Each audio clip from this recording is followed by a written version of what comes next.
Hello बच्चों, तो कैसे हैं आप। आज का लेक्चर हम लेके आए हैं to derive the relationship among various physical quantity. This is the third application of dimensional analysis. ये थर्ड एप्लीकेशन है डायमेंशनल एनालिसिस का।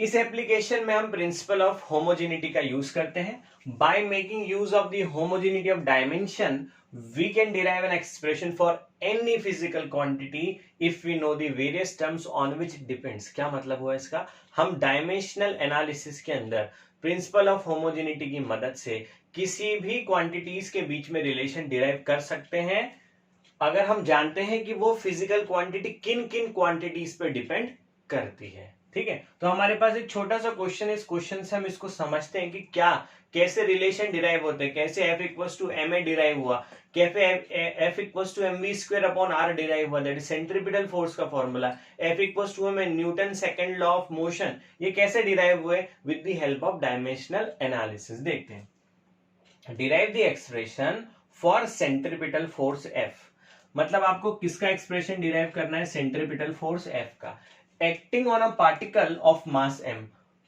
किस पार्टिकल पे लग रहा है जिसका मास कितना है, M, moving with velocity V. वो पार्टिकल किस वेलोसिटी से चल रहा है, वी वेलोसिटी से चल रहा है, और उसकी रेडियस क्या है, जिस सर्कल में वो घूम रहा है। Centripetal force is responsible for moving object in circle. मैं दिखा देता हूं, यहां पे देखिए। मान लीजिए ये एक रस्सी है, ये रस्सी यहाँ पे फिक्स है, यहाँ पे एक बॉल अटैच है, बॉल का मास m है और हमने इसको v वेलोसिटी दे दी, तो ये बॉल ऐसे घूमेगी सर्कल में, और जो फोर्स रिस्पॉन्सिबल होगा इसके सर्कुलर मोशन के लिए, that force is called centripetal force. वो हर पॉइंट पे किधर एक्ट करेगा, towards the centre of the string. ठीक है, तो सेंट्रीपिटल फोर्स के लिए हमको डिराइव करना है formula. It depends on mass of the object, velocity with it moving and the radius of the circle।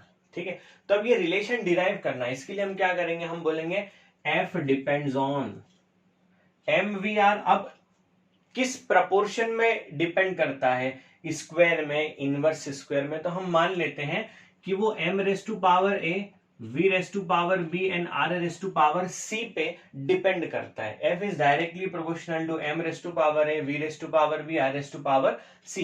तो अभी हम इसको मिटाते हैं, आगे यहाँ पे हम क्वेश्चन सॉल्व करेंगे। हम कहते हैं यहाँ पे कि यहां से आप प्रोपोर्शनलिटी को हटा दीजिए और यहाँ पे कांस्टेंट रख दीजिए k। k is a dimensional constant whose value is 1 here. m raise to power a, v raise to power b and r raise to power c। अब यहाँ पे हम देखते हैं, अब डायमेंशंस पे जाते हैं। फोर्स के डायमेंशन क्या होते हैं, ml t minus 2, this is the dimension of force. Then we have k, k is a constant. Mass के डायमेंशन क्या होते हैं, m, वेलोसिटी के क्या होते हैं, l t minus 1 raise to power b, और r, r is radius, radius मतलब लेंथ, लेंथ के डायमेंशन क्या होंगे, l c। अब क्या करें, आपने बेसिक मैथमेटिक्स पढ़ा हुआ है जिसमें हम जानते हैं कि when the base is same, powers will be equated. LHS और RHS में अगर बेस सेम है तो पावर को आप इक्वेट कर सकते हैं। तो हम यहाँ पे क्या करते हैं, हम MLT माइनस 2 इसको यहाँ पे लिखा रहने देते हैं और यहाँ पे इनको सेपरेट कर लेते हैं। जैसे हमने बोला m रेस टू पावर कितना हो गया a, l raise to power कितना हो गया, ये power b plus c and t raise to power minus b। हम बोलेंगे कि when base is same, power will be equated on both side. दोनों तरफ ही हम पावर को इक्वेट कर लेते तो हमारे पास 3 इक्वेशन तैयार हो जाएगी। यहां m की पावर 1 है, यहां m की पावर a है, दैट इज a की वैल्यू कितनी हो गई बेटा, 1 हो गई।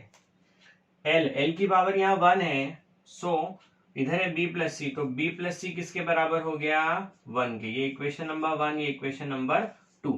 थर्ड इक्वेशन क्या बनेगी हमारी, t raised to power -2 equals to -b, so -b equals to -2, so b equals to +2। ये हमारी थर्ड इक्वेशन हो गई। अब देखिए a की वैल्यू भी आ चुकी है, b की वैल्यू भी आ चुकी है, किसकी वैल्यू निकालना है हमको निकालना है c की वैल्यू। तो हम यहाँ पे क्या करते हैं, देखिए यहाँ पे अगर b इक्वल्स टू 2 रख दे तो c की वैल्यू मिल जाएगी। So b plus c equals to था 1, b की वैल्यू है 2 plus c equals to 1, so c equals to -1। ये आ गई वैल्यू, ठीक है। अब ये सारी वैल्यूज हमको कहाँ पे पुट करनी है, हमको यहाँ पे पुट करनी है इक्वेशन नंबर रोमन में लिख देते हैं फर्स्ट में, put values of a, b and c in equation number first. ये रोमन में लिखा है मैंने, यहाँ 1 2 3 लिखे तो इसको मैंने रोमन में कर दिया, ठीक है। नाउ f इक्वल्स टू क्या हो जाएगा, k की वैल्यू कितनी है मैंने बताई आपको, m raise to power k is 1, m raise to power 1, a की वैल्यू 1 है, v raise to power 2, b की वैल्यू कितनी है 2, v raise to power 2 and r raise to power -1। Bracket में बता देते हैं k कितना है 1, तो फोर्स, सेंट्रीपिटल फोर्स का फॉर्मूला क्या आ जाएगा, mv² अपॉन r। ये हमने डायमेंशनल एनालिसिस की मदद से किसी भी रिलेशन को हम डिराइव कर सकते हैं। इसको आप नोट कीजिए, काफी इंटरेस्टिंग टॉपिक है। Now the next question is calculate a simple pendulum having a bob attached to a string oscillates under the action of a force। यहाँ पे हमको कैलकुलेट दी टाइम पीरियड है, time period of simple pendulum having a bob attached to a string that oscillates under the action of the force of gravity. Suppose that the period of oscillation of simple pendulum depends on point number 1 mass m of the bob, point number 2 length of the pendulum, point number 3 acceleration due to gravity g at that place, and derive the expression for its time period using method of dimension। अभी अपन समझते हैं pendulum होता क्या है। वैसे तो हमारे chapter number 14 oscillation में क्लास 11 में ये पूरा टॉपिक है। अभी हम समझ लेते हैं बेसिकली पेंडुलम क्या होता है। ये होता है pendulum, this is a pendulum having length l, इसको बोलते हैं bob, this is called bob, having mass m, और ये ऐसे ऑसिलेट करता है to and fro like this. जैसे हमने कहा, मान लीजिए ये मार्कर जो है वो पेंडुलम है और ये ऐसे ऑसिलेट कर रहा है like this, oscillating like this, ठीक है। अगर ये ऐसे ऑसिलेट कर रहा है तो इसका टाइम पीरियड ऑफ ऑसिलेशन क्या होगा, उसका फॉर्मूला क्या होगा। अगर आपको दे दिया गया है कि mass of the Bob is m, जो बॉल अटैच होती है पेंडुलम के नीचे, मास इज m, उस पेंडुलम जिस स्ट्रिंग से अटैच है उसकी लेंथ कितनी है, l है, और उस जगह पे जहां पे ऑसिलेट कर रहा है वहां पे एक्सीलरेशन ड्यू टू ग्रेविटी की वैल्यू कितनी है, g है, ठीक है। वो जी कुछ भी हो सकता है, 9.8 या कुछ भी वैल्यू हो सकती है, आगे हम देखेंगे। और के आपको बोल दिया कितना है, 2 pi. This is a very important question because this question is from NCERT, ठीक है। तो चलिए अपन शुरू करते हैं। जैसा कि हमने पिछले क्वेश्चन में किया था, यहां भी हमको क्या निकालना है, टाइम पीरियड निकालना है, वहां क्या निकालना था, फोर्स निकालना था। So this time period depends on L, length of the pendulum, acceleration due to gravity and mass of the pendulum, mass, length and acceleration due to gravity। तो हम बोल देते हैं मास की पावर क्या हो गई a, l की पावर कितनी हो गई b, g की पावर कितनी हो गई c। मतलब m रेस टू पावर है, l raise to power b and g raise to power c, इन पे डिपेंड करता है। तो अब हम क्या करेंगे, सेकेंड स्टेप में हम क्या करते हैं, इसके डायमेंशन लिख लेते हैं। टाइम पीरियड मतलब टाइम होता है, टाइम के डायमेंशन क्या हो जाएंगे, t। इस t को हम और भी क्या लिख सकते हैं, देखिए इस t को हम लिख सकते हैं m0, l0 and t। This is directly proportional to what, mass के डायमेंशन क्या होंगे, m raise to power a, length के डायमेंशन क्या होंगे, l raise to power b, and acceleration due to gravity g के डायमेंशन क्या होंगे, lt-2 race to power c। यहां तक की बात क्लियर है, इसको मैं अभी रब कर रहा हूं, ठीक है। अब अपन क्या करते हैं, यहां पे कांस्टेंट को इंट्रोड्यूस कर देते हैं, m0 l0 t,